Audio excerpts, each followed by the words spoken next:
Question number లేదు. First second question take up చేయండి sir.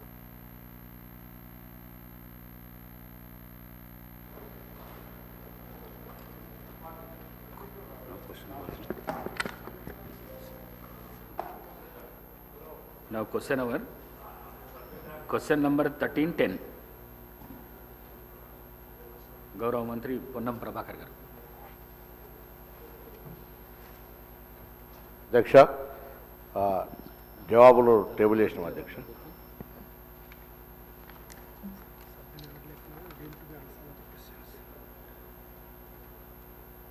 Shri Katepalli Venkataramana Reddy గారు. సభకు నమస్కారం. ఈ తెలంగాణ రాష్ట్రంలో ఇప్పటి వరకు ఎలక్ట్రిక్ వెహికల్స్ ఏవైతే అమ్మకాలు జరిగాయో అవన్నీ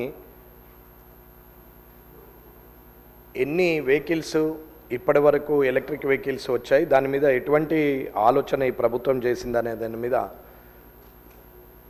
నేను సభకు ప్రశ్న పెట్టడం జరిగింది.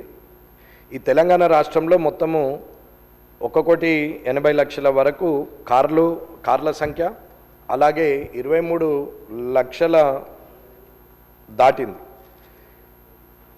ఇప్పుడు తెలంగాణ రాష్ట్రంలో మొత్తం వాహనాలు అన్నీ కలిసి 1,80,00,000 ఉంటే కార్ల సంఖ్య 23 లక్షలు దాటిపోయింది.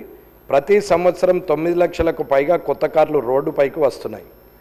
ఇది 2014తో పోలిస్తే ఇది 150% పెరిగింది కార్ల కొనుగోలు అనేది.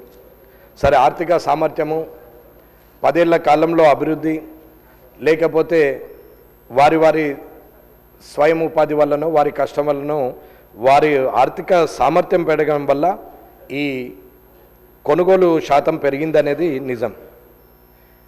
పొల్యూషన్ విపరీతంగా పెరుగుతుంది. అంతేకాకుండా ఆయిల్ దిగుమతులపై దేశం ఎక్కువ ఖర్చు పెడుతుందని చెప్పి చేయవలసి వస్తుంది. కాబట్టి ఎలక్ట్రిక్ వెహికల్ని ప్రొవైడ్ చేయడంలో ముందుకు రావడం వల్ల ఈ రాష్ట్ర ప్రభుత్వానికి అభినందనలు తెలియజేస్తూ